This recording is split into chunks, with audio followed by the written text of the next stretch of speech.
Shalom saudara terkasih dalam Tuhan Yesus. Kita bersyukur kita berkumpul kembali di ibadah online. Lewat suara penggembalaan ini, kita semua dituntun ke rumput yang hijau, ke air yang tenang. Sebab Yesus adalah gembala kita yang baik. Mari kita berdoa. Bapa, di dalam nama Tuhan Yesus, saat ini kami membuka hati kami untuk mendengarkan firman-Mu. Berbicaralah tepat pada waktunya. Kami akan percaya Engkau jadikan semuanya indah. Engkau nyatakan kuasa-Mu, kasih-Mu, maupun kami memperingati HUT kemerdekaan Republik Indonesia. Kami bersyukur sebagai bangsa Indonesia, kami dapat berdiri bagi bangsa kami. Urapi kami semua, hamba-Mu maupun semua yang mendengarkan firman, supaya menjadi pelaku firman-Mu. Dalam nama Tuhan Yesus. Amin. Kita bersyukur kita akan memperingati HUT RI Republik Indonesia yang ke-75 di tahun 2020. Dalam kondisi pandemi yang ada, kita percaya bersama Tuhan, kita dapat melewati badai ini bersama-sama. Tuhan Yesus menempatkan kita sebagai bangsa Indonesia. Kita lahir di tanah air Indonesia tercinta. Karena Tuhan mempunyai maksud dan rencana dalam hidup kita sebagai bangsa Indonesia. Agar kita menjadi berkat bagi bangsa kita. Kita percaya kalau Tuhan sudah membawa kita melewati 75 tahun kemerdekaan. Indonesia maju menghadapi hari-hari mendatang. Tidak ada yang pasif dan biarkan sejarah lewat begitu saja. Kita sebagai orang percaya mempunyai peran yang penting untuk turut membangun bangsa ini. Apa yang sudah diperjuangkan pahlawan-pahlawan 75 tahun yang lalu, sehingga bangsa kita merayakan kemerdekaan.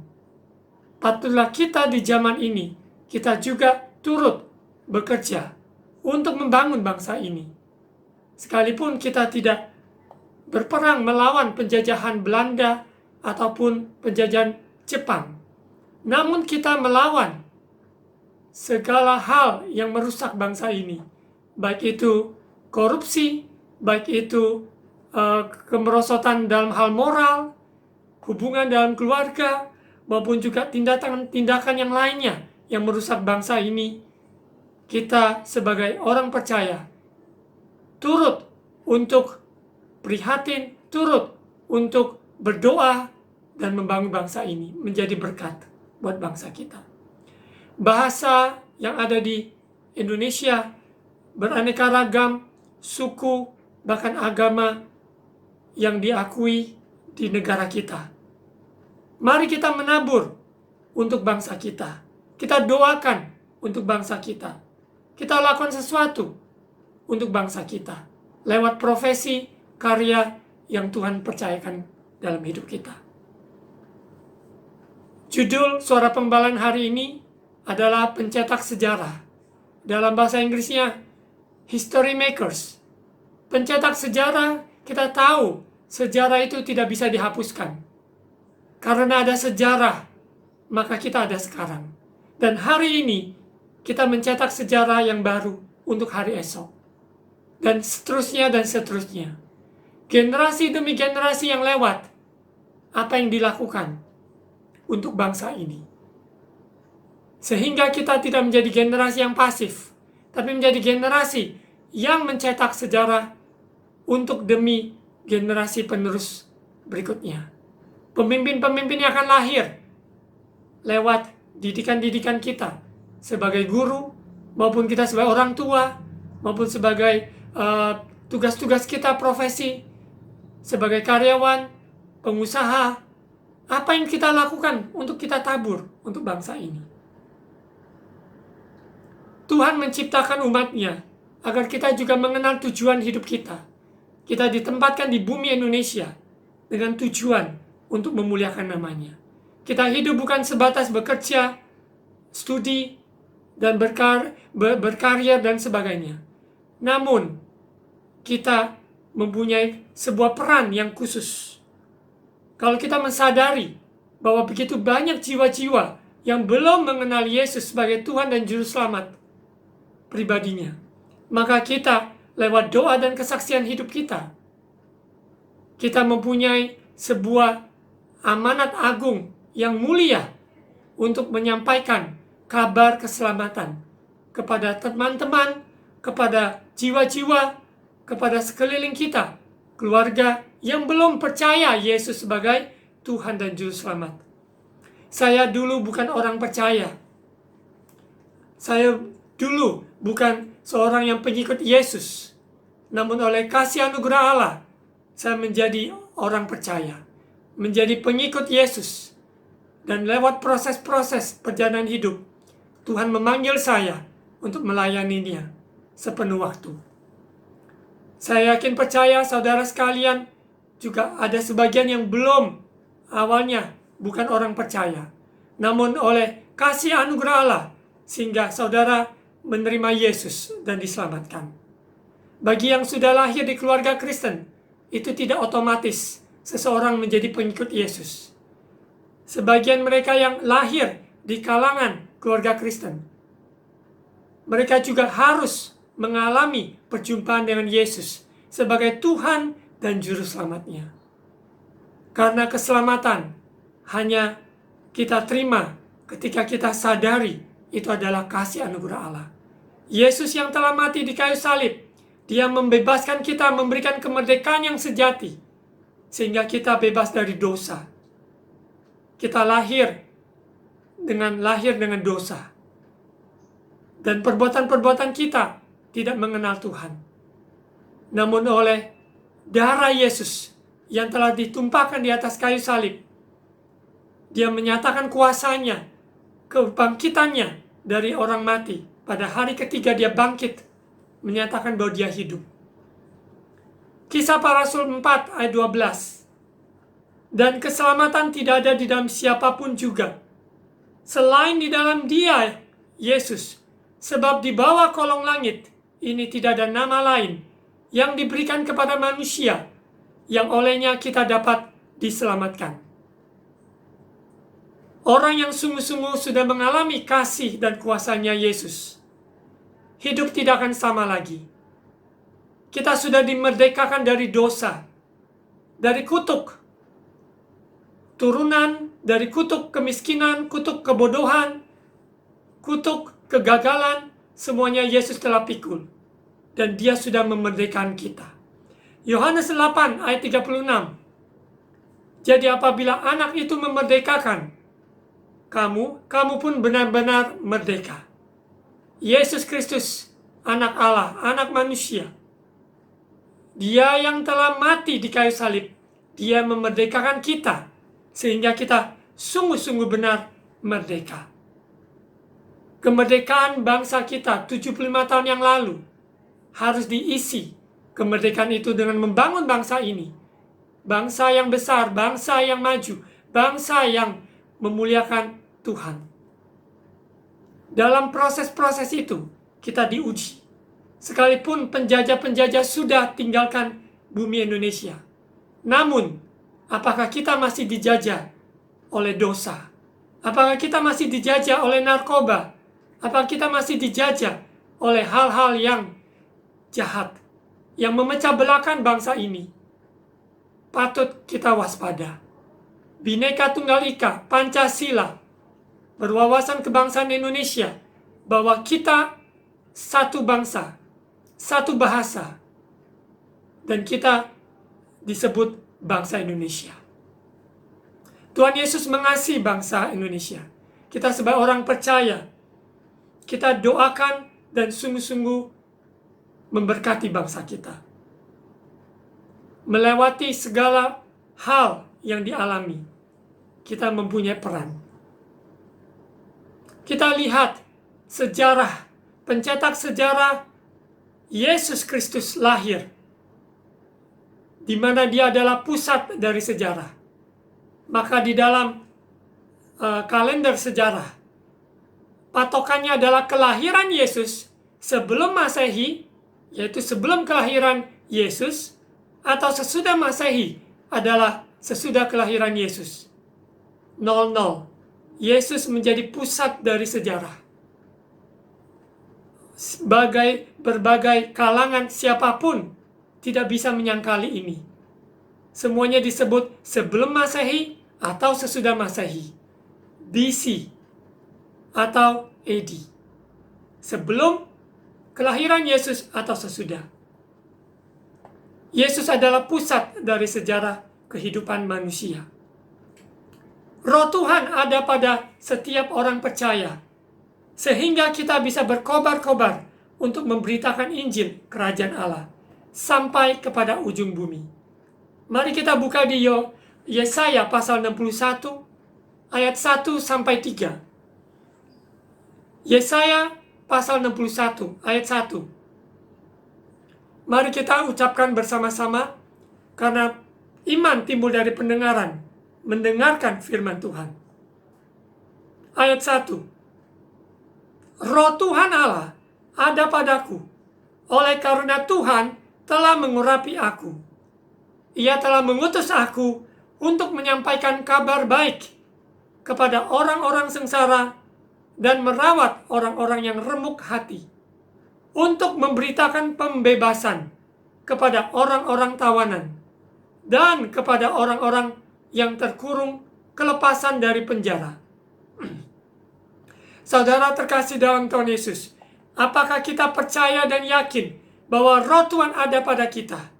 Orang yang menerima Yesus sebagai Tuhan dan Juru Selamat, Roh Tuhan ada di dalam hidup kita. Kita memiliki kasih dan kuasanya Yesus untuk membagikan ini kepada orang sekitar kita. Ada orang-orang yang remuk hati, ada orang-orang yang terpuruk dalam kehidupannya, ada orang-orang yang terikat dalam hal-hal yang mengikat mereka, menghambati masa depan mereka. Dan Tuhan Yesus memberikan kita amanat ini untuk memberitakan kabar baik kepada orang-orang sengsara. Kita mau buka mata kita, buka telinga kita, buka hati kita untuk melihat sekeliling. Sesungguhnya ada orang-orang sengsara. Kita dipanggil untuk merawat orang-orang yang remuk hati, ditindas orang yang tertolak, orang-orang yang mungkin mengalami hal-hal yang buruk dalam hidup mereka. Kita yang sudah diselamatkan, kita yang sudah dipulihkan, kita yang sudah disembuhkan, kita diberikan kuasa untuk membagikan kabar baik. Pembebasan kepada orang-orang tawanan, terikat dengan dosa zaman ini. Mabuk, pesta pora, dan sebagainya. Ayat 2. Untuk memberitakan rahmat Tuhan, tahun rahmat Tuhan dan hari pembalasan Allah kita, untuk menghibur semua orang berkabung. Ingat, orang yang menyakiti kita, pembalasannya adalah dari Tuhan. Bukan kita membalasnya, tapi Tuhan sendiri yang memperhitungkan dan membalas setiap perbuatan orang yang baik ataupun orang yang jahat. Bagian kita adalah lepaskan pengampunan. Bagian kita adalah doakan berkat untuk siapapun yang menyakiti, melukai, bahkan mengkhianati. Tuhan pembalas. Dari ayat 3, untuk mengaruniakan kepada mereka perhiasan kepala ganti abu, minyak untuk pesta ganti kain kabung, nyanyian puji-pujian ganti semangat yang pudar, supaya orang menyebutkan mereka pohon terbanting kebenaran, tanaman Tuhan untuk memperlihatkan keagungannya. Di tengah kondisi situasi pandemi ini, dalam kesulitan ekonomi maupun hal-hal yang berubah yang terjadi, kita tidak bisa menghindari semua itu. Semua itu adalah kenyataan hidup. Namun orang percaya ada Roh Tuhan untuk menghibur orang yang sedang susah hati. Kita mungkin tidak bisa menolong 1000 orang, tapi kita bisa menolong seseorang yang bisa kita ulurkan tangan untuk menghibur, menguatkan, bahkan memberikan mereka mungkin hanya sebungkus nasi bungkus, ataupun kita memberkati seseorang dengan hasil karya kita. Apa saja yang bisa kita lakukan, kita bisa lakukan untuk seseorang. Mari kita ambil sebuah tindakan doa dan melakukan sesuatu. Orang percaya tidak hanya berhenti di doa, tetapi orang percaya lakukan sesuatu. Untuk bebaskan bangsa ini dari kebodohan, kita mengajar. Kita ke pulau yang terpencil. Kita diutus untuk memberitakan, untuk mengajar mereka, untuk membebaskan mereka dari buta huruf. Mereka yang melayani sebagai dokter, melayani dengan sepenuh hati, kerelaan hati merawat mereka. Suster, juru rawat, insinyur, semua apapun profesi kita, pengusaha, apa yang kita dapatkan keuntungan walaupun saat-saat pandemi ini berkurang, namun kita bisa menolong seseorang. Karyawan yang bekerja bagi saudara sekalian, ataupun orang-orang sekeliling kita yang kita temui, kebersihan, keamanan, dan siapapun, kita bisa melakukan sesuatu. Contoh dari pencetak sejarah, saya mengambil 3 contoh tokoh di Alkitab yang memberi pengaruh di dalam sejarah perjalanan hidup ini. Ada 3. Yang pertama, Ratu Esther, pencetak sejarah. Dia seorang yaitu yatim piatu yang tidak punya bapak dan ibu. Namun dia dibesarkan oleh Mordekai, pamannya, dan dibesarkan untuk mengenal tujuan hidup. Dia seorang bangsa Yahudi. Dia ada di dalam tengah-tengah kerajaan Persia. Dalam kondisi situasi yang ada, mengantar dia menjadi seorang ratu yang terpilih. Dia menutupi riwayat hidupnya seorang Yahudi. Ada di dalam kerajaan Persia, di mana dia mendengarkan berita yang sangat menyedihkan, bahwa bangsanya akan dipunahkan oleh oknum tertentu, yaitu Haman, dengan rencana-rencana yang jahat terhadap bangsanya. Esther sebagai seorang ratu dengan posisi yang begitu luar biasa, dengan posisi yang sudah aman, namun hidupnya diberi tantangan untuk mencetak sejarah. Dia rela untuk menghadap raja, sekalipun dia tidak dipanggil, sekalipun itu mungkin dalam konteks undang-undang Persia melanggar, karena hanya orang yang dipanggil menghadap raja, tongkat yang diulurkan, baru ia bisa menghadap raja. Namun Esther dengan keberanian, dengan dorongan dari mentornya, yaitu Mordekai, dia menghadap raja demi untuk keselamatan bangsanya. Pencetak sejarah adalah orang yang rela berkorban, orang yang bahkan rela mati demi untuk keselamatan bangsanya. Apakah kita berani berkorban untuk keluarga kita yang belum selamat, untuk teman-teman kita, kota kita, pulau-pulau yang ada, desa-desa, bangsa kita yang belum percaya Yesus? Apakah kita berani berkorban untuk rela, untuk mati, bahkan mati, untuk menjadi berkat buat bangsa kita? Kita yakin percaya kehidupan kita akan diberikan tantangan dari Tuhan. Apakah kita mau menjadi pencetak sejarah seperti Esther? Kita lihat di pasal 4. Saudara sekalian bisa membaca di Esther pasal 4 ayat 10. Akan tetapi Esther menyuruh Hatam memberitakan kepada Mordekai, semua pegawai raja serta penduduk daerah-daerah kerajaan mengetahui bahwa setiap laki-laki perempuan yang menghadap raja di pelataran dengan tiada dipanggil, hanya berlaku satu undang-undang, yaitu hukuman mati. Hanya orang yang kepadanya raja mengulurkan tongkat emas yang akan tetap hidup. Dan aku selama 30 hari ini tidak dipanggil menghadap raja. Itu kondisi Ratu Esther. Dia tidak dipanggil raja, dia tidak boleh menghadap raja. Kalau dia menghadap raja, resikonya adalah kematian. Ayat 12. Ketika disampaikan perkataan Esther itu kepada Mordekai, maka Mordekai menyuruh menyampaikan jawab ini kepada Esther. Jangan kira karena engkau di dalam istana raja, hanya engkau yang akan terluput dari antara semua orang Yahudi. Ayat 14. Sebab sekalipun engkau pada saat ini berdiam diri saja, bagi orang Yahudi akan timbul juga pertolongan dan kelepasan dari pihak lain, dan engkau dan kaum keluargamu akan binasa. Siapa tahu, mungkin justru untuk saat yang seperti ini, engkau beroleh kedudukan sebagai ratu. Kita ditempatkan di mana posisi yang ada saat ini. Apapun keberadaan kita, di istana, di desa, di pulau terpencil, kita harus berani untuk menghadap Raja di atas segala raja. Kita minta belas kasihannya untuk bangsa kita ini. Kita rela berkorban untuk mendidik anak-anak di luar pulau yang masih terbelakang. Di desa yang terpencil, kita berani berkorban demi untuk membebaskan mereka dari kebodohan. Ayat 15, maka Ester menyuruh menyampaikan jawab ini kepada Mordekai sebagai pamannya dan mentornya. Hidup ini Tuhan tempatkan mentor-mentor untuk mengarahkan kita mengenal tujuan hidup kita. Ayat 16, ayat yang luar biasa. Pergilah, kumpulkanlah semua orang Yahudi yang terdapat di Susan dan berpuasalah untuk aku. Janganlah makan dan janganlah minum 3 hari lamanya. Baik waktu malam, baik waktu siang. Aku serta dayang-dayangku pun akan berpuasa demikian. Dan kemudian aku akan masuk menghadap raja.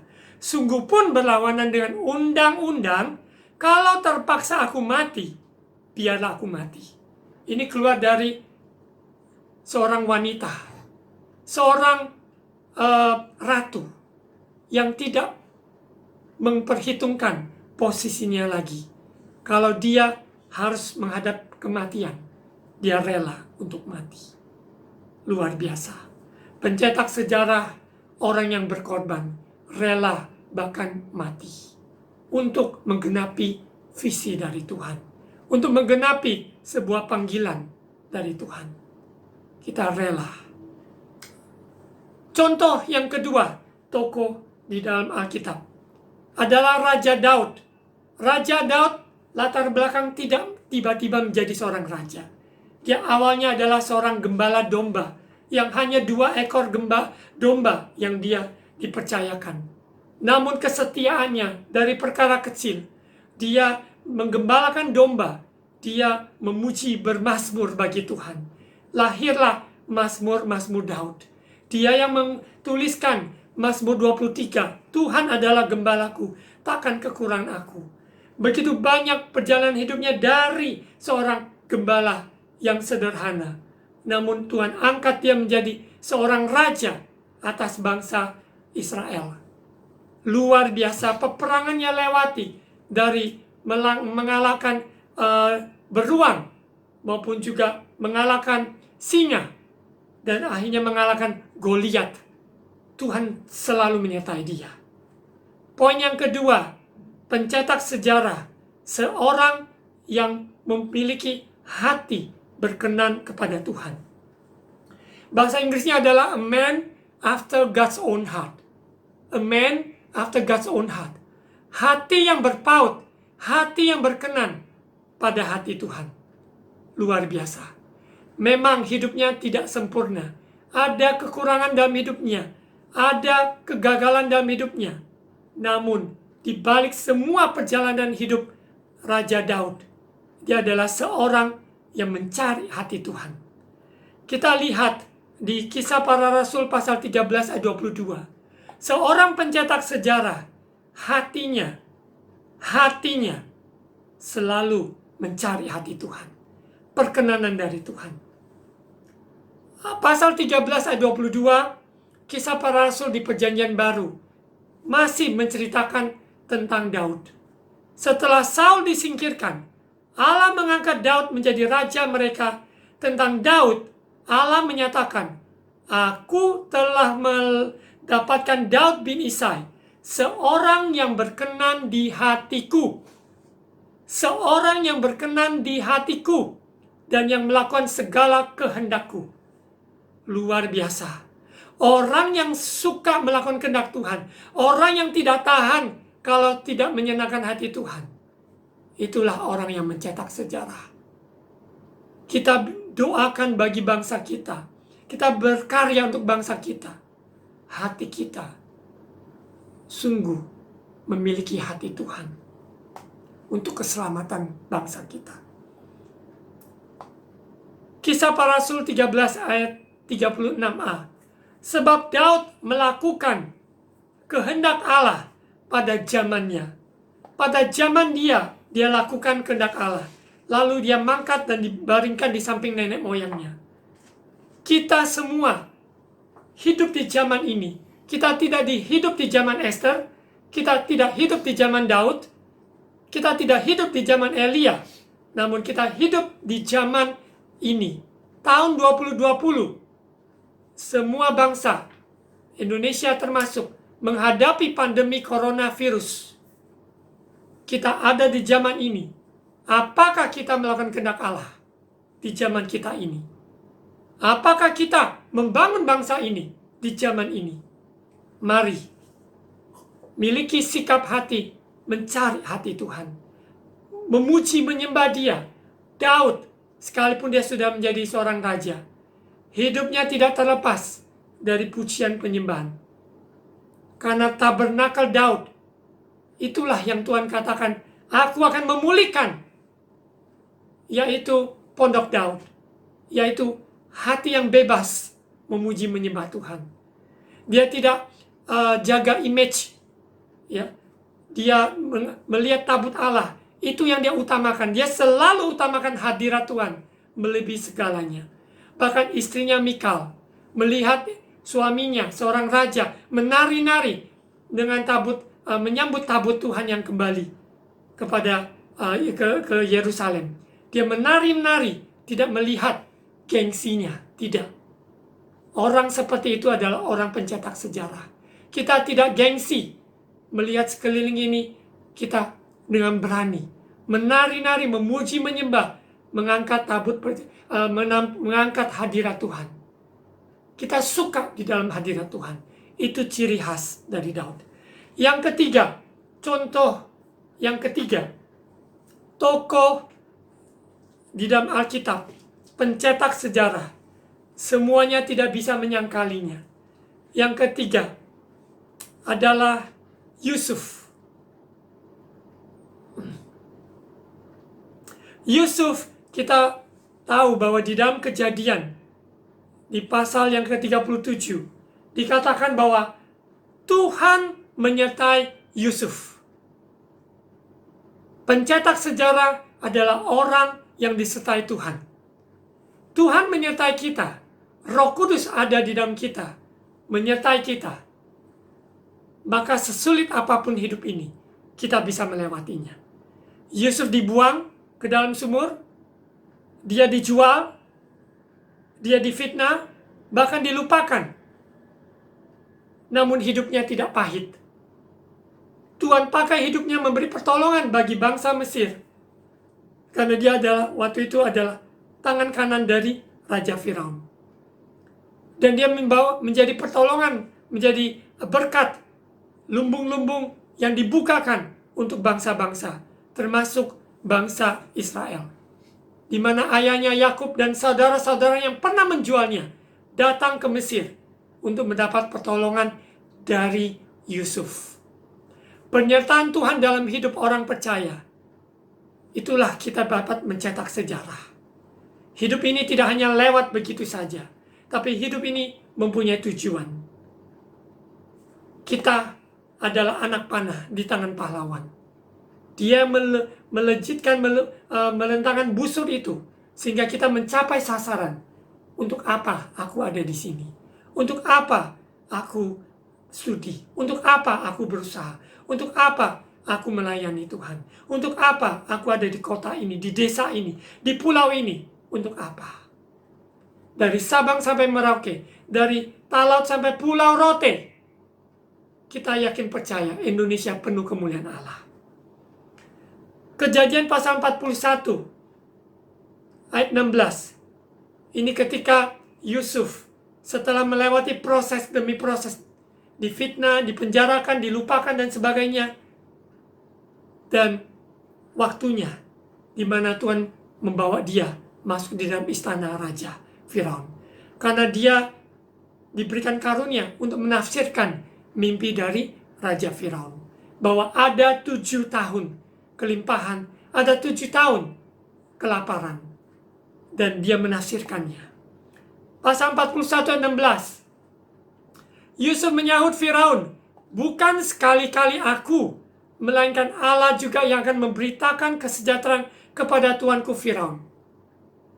Karena juru minum yang sudah ditolong oleh Yusuf ketika mereka di penjara.